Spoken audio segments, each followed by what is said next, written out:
Hello, everyone, and welcome to the Week 5 discussion cast. So let's begin. Boy, the discussion is just wonderful. I love it. You're reflecting, you're creating, you're looking at things, you're kind of reflecting again, to coin a phrase, that you're looking at and taking a deeper dive into how do you develop your course. And I improve my courses every semester. Every week, every semester, I change them. Like you folks are getting the UDL assignment, and I'm making sure that things are kind of connecting. I look at your feedback. I go, what can I do? How can I engage you? How can I get you to look at content a little differently? Again, that multimodal, that universal design element.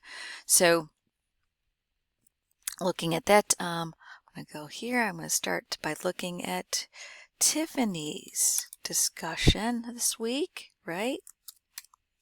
So Tiffany, you mentioned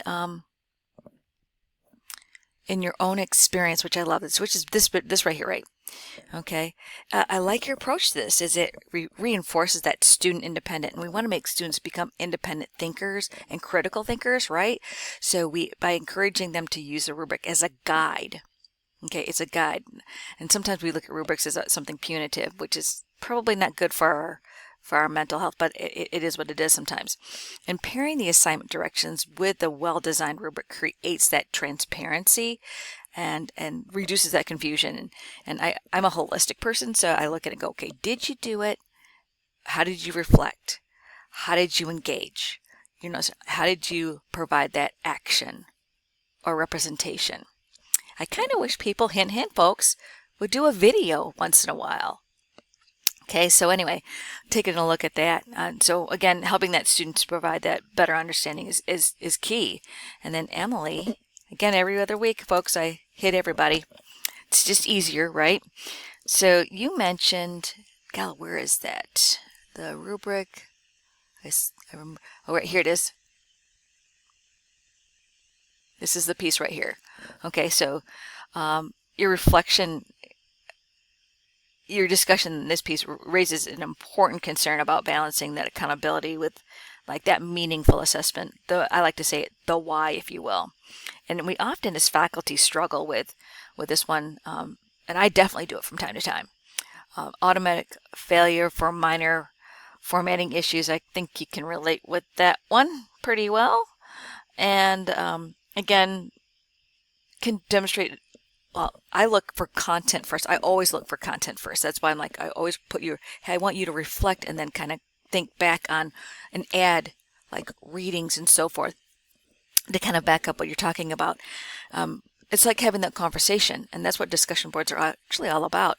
Imagine you sitting in a classroom and we're still having the same conversation. I wouldn't take out, right? I mean, how do I take grammar off, right? You can't. So a rubric that distinguishes the essential competencies is critical. It provides that fairness that you mentioned, or at least connected to, and supports that learning, right? So that was a good comment.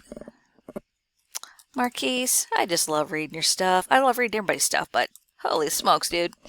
So we talk about, you mentioned, let's see here, what the article doesn't mention as explicitly is how classroom climate determines who talks. Again, it's like, it's more challenging to do it in an online environment because we're not sitting there talking face to face. And I've thought about doing something like this in a class, like maybe the next time I teach either this class or the first class, is doing a live discussion session and just doing it for a half hour, and then it counts as a discussion board.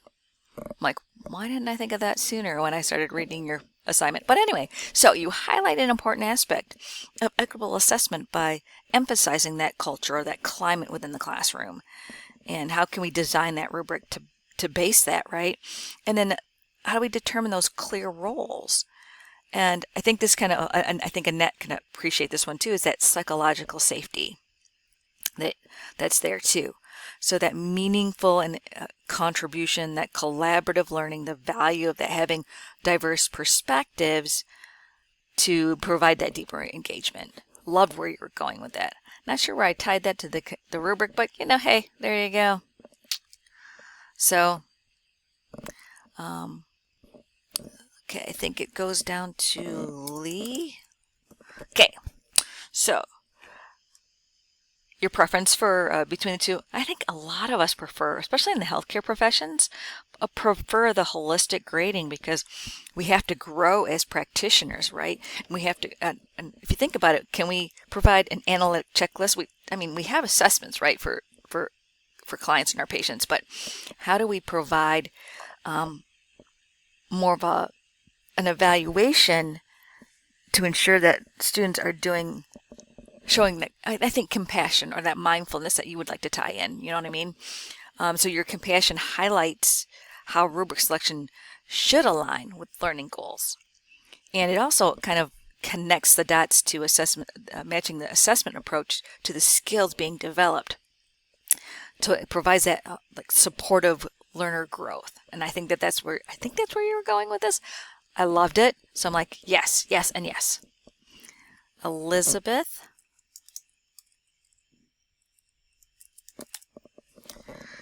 So you mentioned being in a very unique spot. That's this right here, right? Okay. So you mentioned being in a very unique spot, and I think from your perspective, thoughtfully expands the discussion beyond just assessment tools, right? It's that learning environment in itself. I agree with your equitable group work. One of the things is to have that, like, almost checklist, if you will, a holistic checklist, if you will, on who and where and why it fits.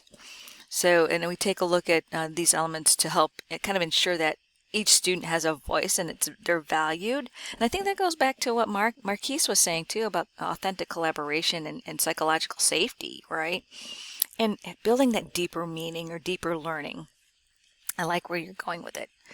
So, I don't know if anybody noticed it, but I double dipped it. You did it here and you did it as the activity so you can kind of refine what, and get feedback from your peers. What. I know.